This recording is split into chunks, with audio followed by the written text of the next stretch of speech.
L'ambassadora, qui peut coûter très cher car il y a une notion d'exclusivité, du long terme et beaucoup de contenu. L'influenceur devient presque un porte-parole officiel de la marque.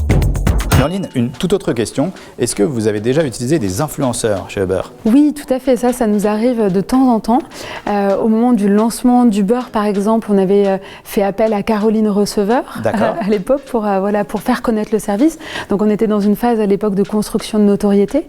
Mais plus récemment, depuis que j'ai pris mes fonctions, par exemple, on a fait un énorme travail sur la lutte contre les discriminations sexistes, mais aussi racistes, etc. sur la plateforme Uber.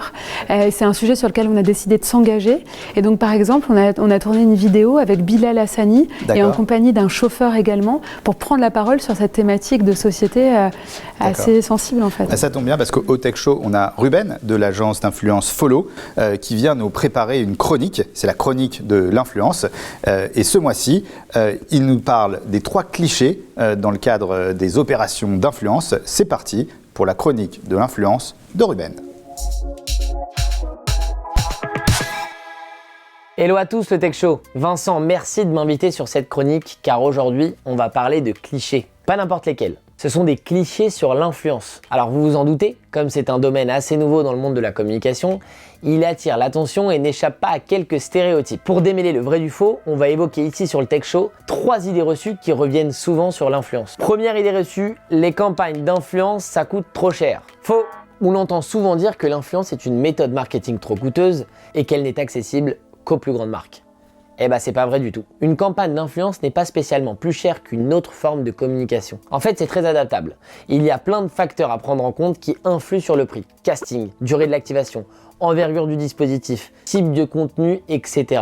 Je vous prends un exemple. L'ambassadora, qui peut coûter très cher car il y a une notion d'exclusivité, du long terme et beaucoup de contenu. L'influenceur devient presque un porte-parole officiel de la marque. Et de l'autre côté, il y a le gifting, où il suffit à la marque d'envoyer un produit ou d'inviter un influenceur à découvrir son service. Si elle cible bien, qu'elle se démarque des autres et que l'influenceur est satisfait de son expérience, il pourra en parler naturellement à sa communauté et engendrer de très belles retombées pour la marque. Deuxième idée reçue, l'influence est une solution miracle pour vendre. Alors non, malheureusement, l'influence n'est pas une solution magique et le fait de faire appel à un influenceur ne permet pas d'atteindre par miracle tous les objectifs d'une marque. Il y a encore une fois de nombreux facteurs à prendre en compte et il est essentiel de mettre en place une réelle stratégie pour atteindre ces objectifs. D'ailleurs, les campagnes d'influence sont loin de n'avoir que des objectifs de vente ou de conversion, comme on a l'habitude de dire. Elles existent aussi pour accroître la notoriété d'une marque ou encore de travailler sur son image via un influenceur qui va incarner telle ou telle valeur. Ce n'est pas parce que vous allez travailler avec un influenceur qui a 1 million d'abonnés que vous allez faire 1 million de ventes ou gagner 1 million d'abonnés.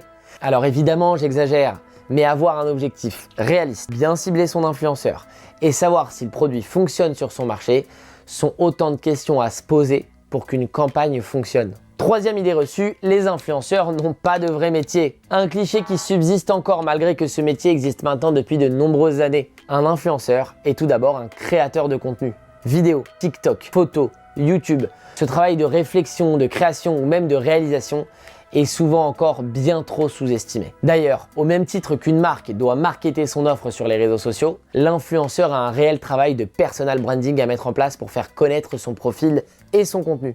Cela passe par créer une ligne éditoriale, se renouveler avec différents projets, etc. Et au fil du temps, ce métier en a même créé d'autres autour de lui. C'est du métier d'influenceur que sont nées les agences comme les nôtres pour répondre à un réel besoin d'encadrement, tant sur la partie administrative, juridique, financière, que sur la partie développement. On a fait le tour, c'est la fin de cette chronique. Et toi Vincent, t'as peut-être d'autres clichés à nous raconter sur l'influence. À bientôt sur le nouveau Tech Show les amis.